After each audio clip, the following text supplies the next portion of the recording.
โอ้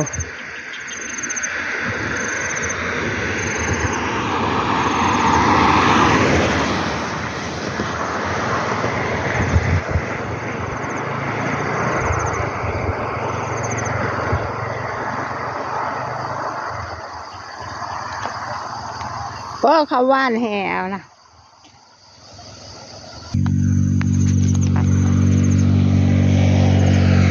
หาเก็บหอยเก็บปูเก็บปลา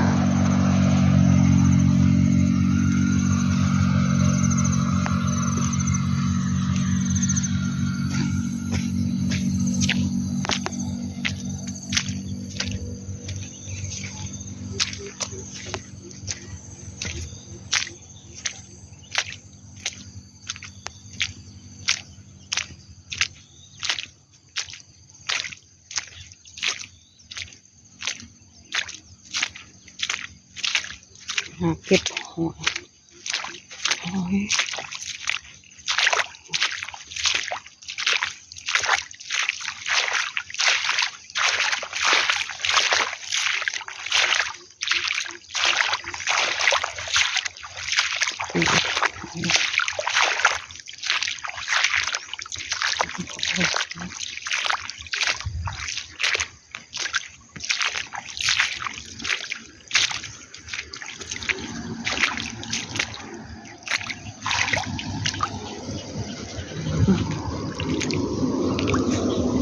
เจอแล้วนี่ปูหนึ่งตัวเจอแล้วนะคะโอ้ยยากเลยนี่อะไรวะนี่ปูหนึ่งตัวเจอแล้วตัวเบลอเลยเฮ้ย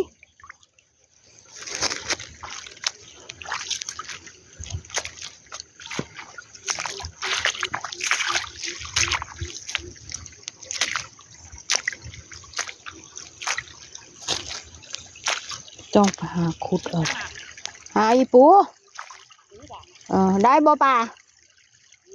จักโต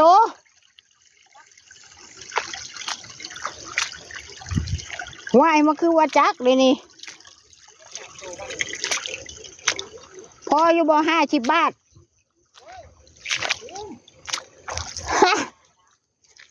ไปกินบ่ย่านเมียบ่ได้กินแท้เนาะเอาเมื่อแหละน้ำมองหน้าคอยน่ะหน้าคอยน่ะบักอันนั้นมันบ่มีแห่น้ำมองอันที่เขาเอาท่อให้ควายกินนะนี่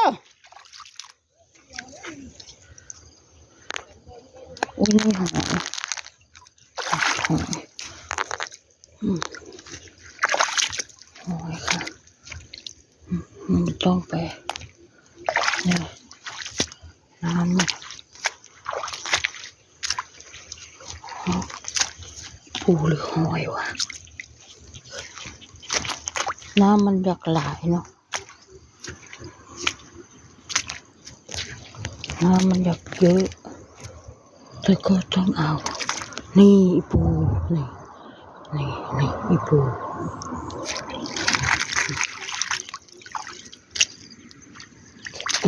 ก่อนฝนตกใหม่ปูออกเลยหอยพร้อมหอยจูบ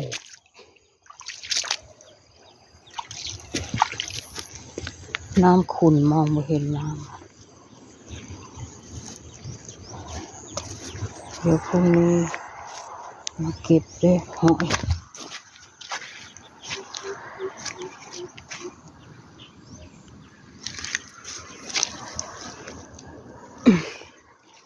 นี่แม่นวะก็ตะพึดตะพือเลยวะมาดู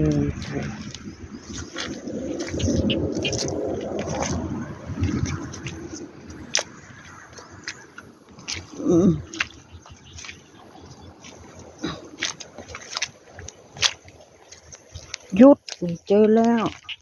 หยุดเลยนี่ ฮะจะมาคบคุณยายหรอวะ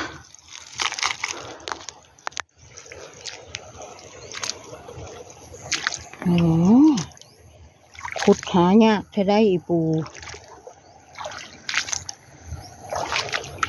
น้ำลึก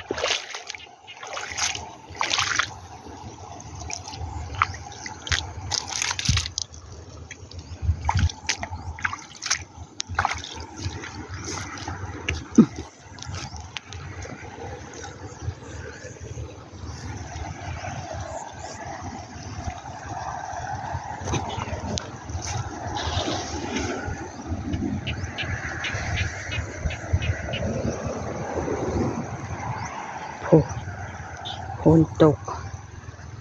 น้ำก็เยอะโอเคเนาะประมาณนี้ค่ะอย่าลืมกดไลค์กดแชร์กดติดตาม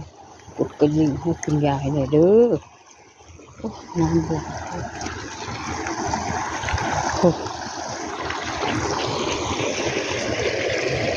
น้ำหลายเกิน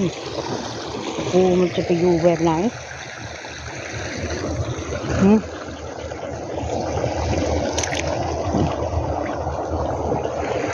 ก็ปูมันไปอยู่แบบไหน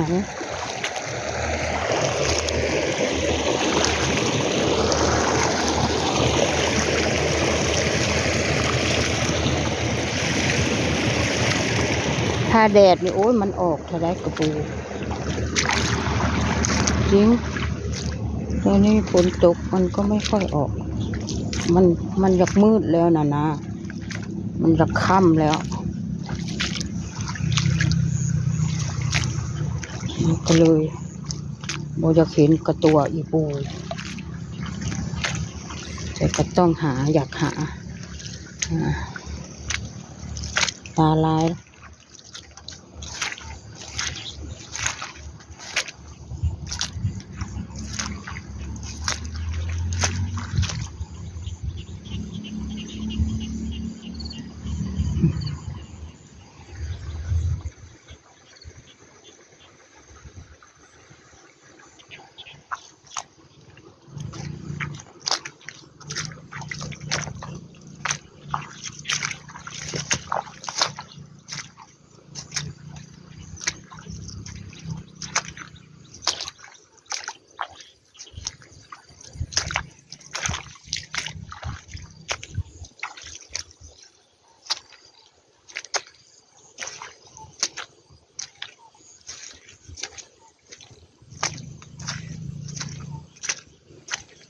ไปดูตรงไหนก่อน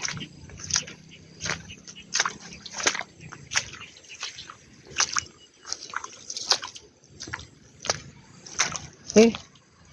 น้ำ